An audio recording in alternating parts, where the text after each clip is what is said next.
বন্ধুরা, ভালো অভ্যাস মানুষের জন্য সৌভাগ্য নিয়ে আসে, আবার কিছু খারাপ অভ্যাস মানুষের জন্য দুর্ভাগ্য নিয়ে আসে এবং দুঃখের কারণ হয়। কি সেই 8টি ভালো অভ্যাস যা জাপানিরা অনুসরণ করে, এবং যেই অভ্যাসগুলি আমরাও যদি অনুসরণ করি তবে আমাদের জীবনও সুখ, শান্তি ও সৌভাগ্যে ভরে উঠবে।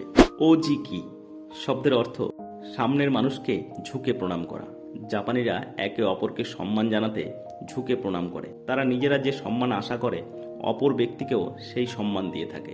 এটি জাপানি সংস্কৃতির একটি বড় অংশ। ভারতেও গুরুজনদের প্রণাম করার সংস্কৃতি চালু রয়েছে, তবে বর্তমানে তা কিছুটা লুপ্তপ্রায়। ইনেমোরি শব্দের অর্থ কোনো পাবলিক প্লেসে কম সময়ের জন্য ঘুম।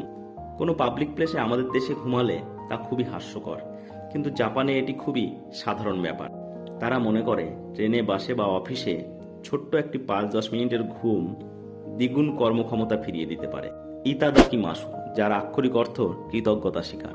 খাবার গ্রহণ করার আগে হাত জড়ো করে ঈশ্বর ও যারা খাবার বানিয়েছেন তাদের সকলকে কৃতজ্ঞতা জানানো, এটা জাপানি সংস্কৃতির অন্যতম অঙ্গ। ভারতেও যারা বয়স্ক ব্যক্তি তাদের মধ্যে এখনও ঈশ্বরকে স্মরণ করে খাবার গ্রহণ করার রীতি রয়েছে। সুমিমাসেন, যার অর্থ ক্ষমা করো। জাপানিরা খুবই ঐতিহ্যবাহী একটি জাতি। তারা সম্পর্ককে খুবই মূল্য দেয়। কোনো ভুল করলে জাপানিরা সরি বলতে পিছপা হয় না। বিদ্যালয়ে বাচ্চাদেরও শেখানো হয় কোনো ভুল করলে সঙ্গে সঙ্গে সরি বলতে। জাপানে লিখে অথবা মুখে দুরকমভাবেই সরি বলার প্রচলন আছে, এমনকি সরকারিভাবেও জনগণের কাছে সরি বলা হয়। হারা হাচিবু, যার অর্থ 80% পেট ভরে খাও। খাবার সময় জাপানিরা অতিরিক্ত খাবার কখনোই খায় না। অতিরিক্ত খাবার গ্রহণ করলে স্বাস্থ্যের পক্ষে তা ক্ষতিকর, তাই তারা কখনোই পেটের 80% বেশি ভর্তি করে না। বর্তমানে গোটা বিশ্বের স্বাস্থ্য সচেতন মানুষই এই পন্থা অবলম্বন করার চেষ্টা করছেন। কাইজন, যার অর্থ অনবরত উন্নতি। জাপানিরা যেই ফিল্ডেই থাকুক না কেন, তারা অনবরত নিজেদের উন্নত করার সব রকম চেষ্টা চালিয়ে যায়। তবে সেই চেষ্টা খুবই ধীর ও স্থায়ী। তারা ছোট ছোট লক্ষ্য স্থির করে ও তাকে পূরণ করার জন্য অনবরত ধারাবাহিকভাবে চেষ্টা চালিয়ে যায়।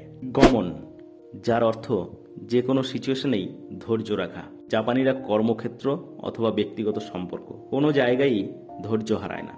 যত কঠিন অবস্থায় আসুক না কেন, ধৈর্য সহকারে তাকে বিচার করার চেষ্টা করে ও তার জন্য পথ খোঁজার চেষ্টা করে।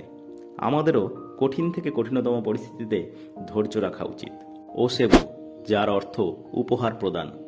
জাপানিরা উপহার দিতে ও উপহার পেতে দুটোই পছন্দ করে। সেই উপহার হতে পারে একটি ছোট্ট ক্যাডবেরি চকলেট, অথবা একটি গোলাপ, অথবা প্রতিদিনের ব্যবহারের ছোট্ট একটি জিনিস। এটা সাধারণত বছরের মাঝামাঝি অথবা শেষে তারা একে অপরকে দিয়ে থাকেন। তাদের সঙ্গে কে সবসময় ছিল এবং তার উন্নতিতে সব সময় সাহায্য করেছে তাকেই তারা এই গিফট প্রদানের মাধ্যমে কৃতজ্ঞতা ও ধন্যবাদ জানায়।